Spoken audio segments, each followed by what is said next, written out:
Hello, welcome to In Studio. I'm Ian M. Butterfield. In this video I'm going to critique and review some images from friends and followers on Facebook.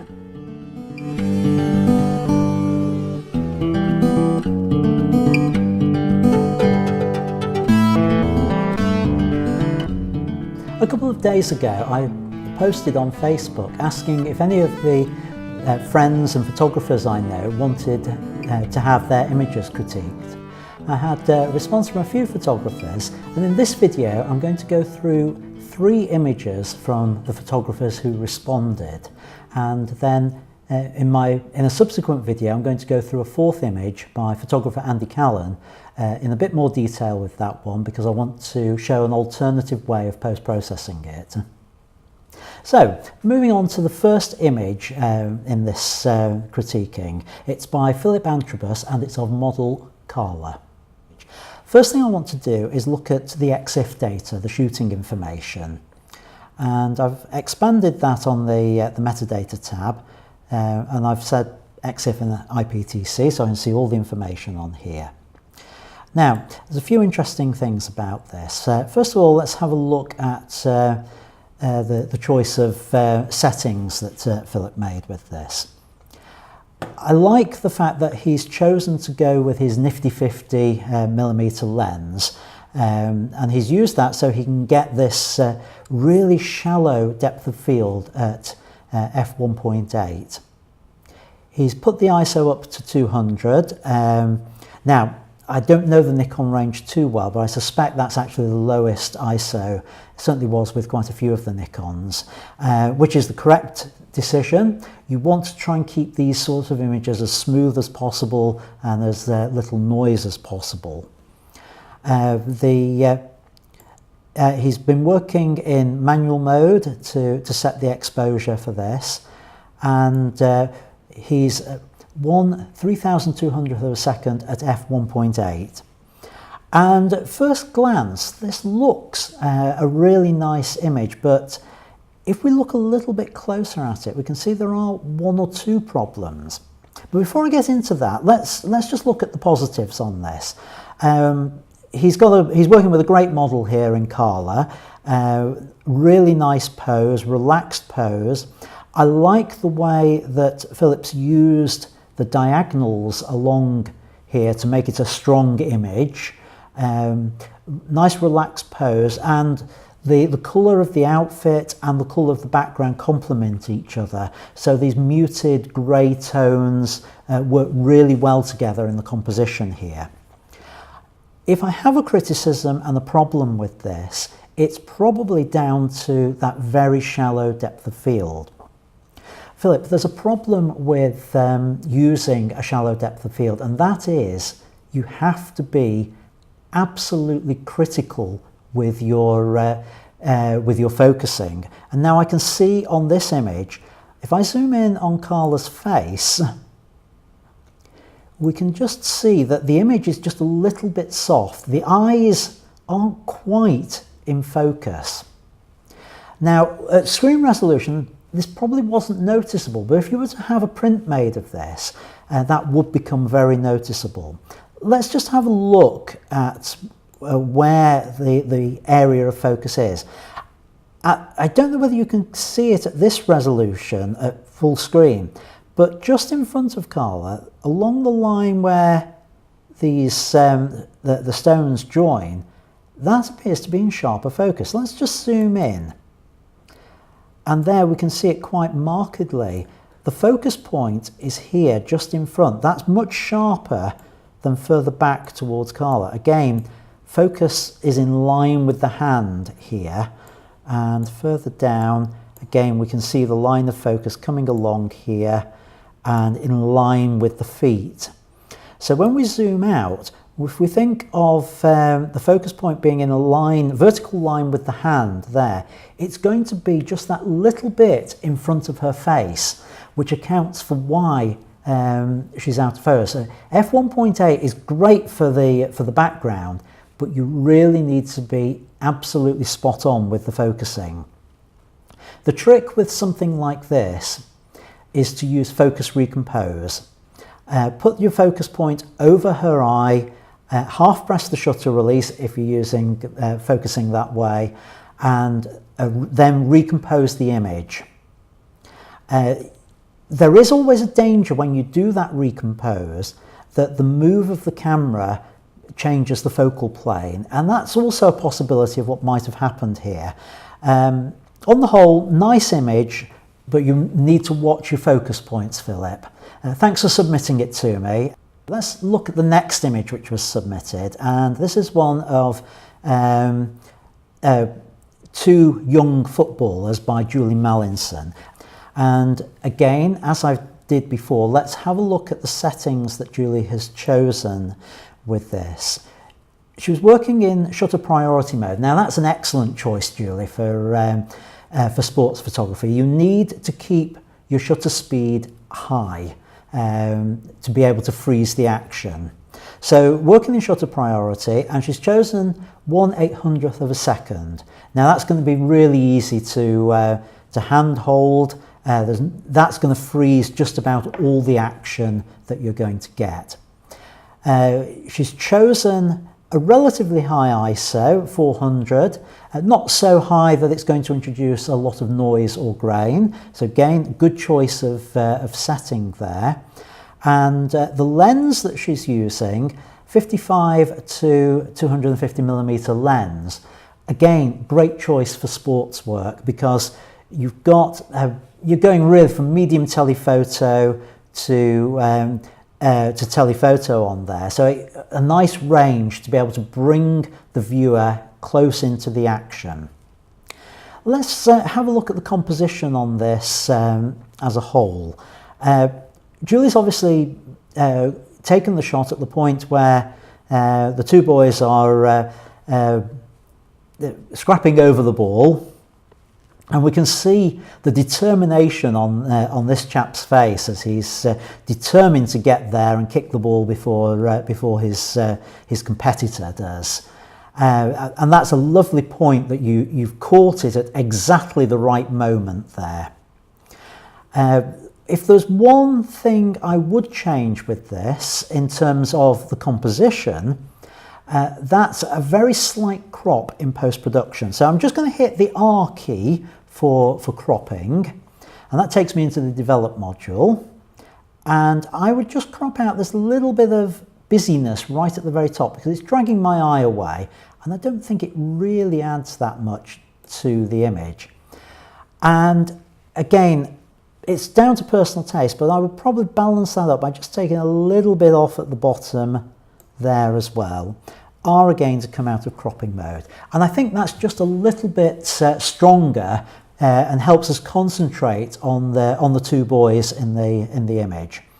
Let's look in at full resolution and see how the focus is on this. So zooming in on here. Now, we can see focus is not bad actually on there, and similarly with this chap, it's slightly out of focus, a little bit soft on there. I'll just hit the I key. Let me just bring up the data on here. Now, f5.0, yeah, you're not going to get a huge depth of field with that. So you've clearly focused on the chap in the red with it. One of the issues we do have with this image when we zoom right in is the amount of noise that's there. So let's look at whether we can deal with some of that noise. So if we go down here on the on the detail tab, we have the noise reduction, and noise reduction comes in two parts. First of all, there's colour and then there's luminance. And the trick with adjusting for the noise reduction is to do the colour slider first to make sure that any speckled colouredy sort of noise isn't there. Now there's not actually that much in this, but I'm just going to move it up slightly, and we can see a little bit of a change on the vest, but not much. But there is now no coloured dots, they're all monochrome. So with that, I can then use the luminance slider. Now I slide that up, and we start to see the noise disappearing, and it should become a little bit smoother. I don't want to go too far, I don't want to make it too soft. I think something like that would help that image. Let's have a look what that's done to his mate over here. Yeah, that's much smoother on there as well. So just zoom out, and that looks a cleaner image than we had before. So nice shot, well executed, and it's shown a sensible choice of settings for the topic, and a good sense of timing in terms of when you pick the moment to hit the shutter. So well done, Julie. Final image that was submitted for this batch was by Tristan, and this is of a lighthouse, I believe, at New Brighton. Now, unfortunately, we don't have with this image all the EXIF data, so I don't remember what the settings are that Tristan used. He did email them through to me, but I haven't got that to hand as I'm recording this. So let's go into the develop mode module and just have a look at this image. I know I can remember some of the information with it. Tristan said this was a long exposure. It was about 5 minutes, and he'd used several ND filters to be able to get that very long exposure. I can also see from this image that there's been a fair bit of post-processing going on, certainly in terms of the colour changes to it, and probably to try and bring out some of the detail. Now, I like the way it's been composed, using the rule of thirds down this side for the lighthouse and almost rule of thirds for the horizon. Unfortunately, there are a few little bits and pieces in this which I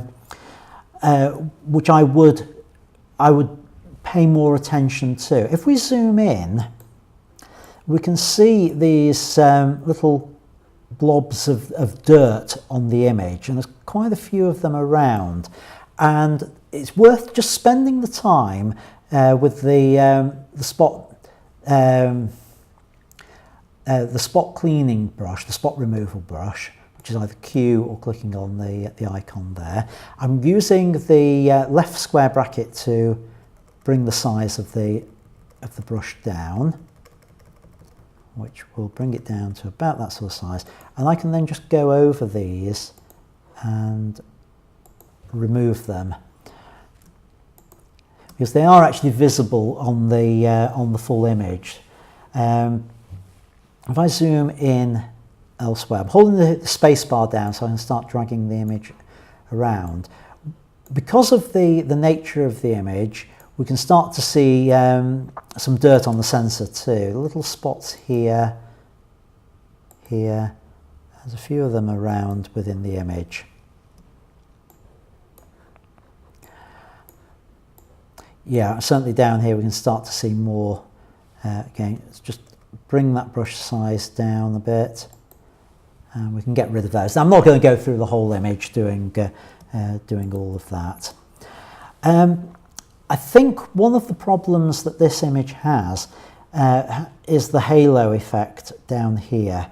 Again, if I just zoom in on it, you can see that Tristan has processed the image to sort of bring out the detail in the sky, and in doing so we've ended up with this sort of halo around the edge of the shoreline, and also it carries on all the way round the lighthouse as well.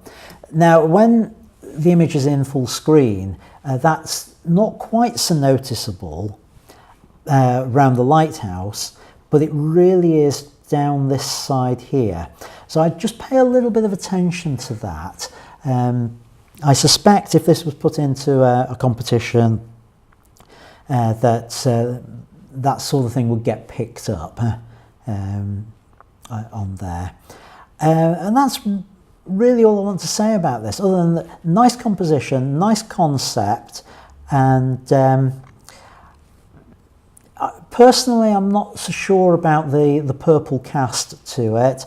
That's a personal thing. I know plenty of people who do like that, so don't take that as a criticism. That's just a personal preference on there.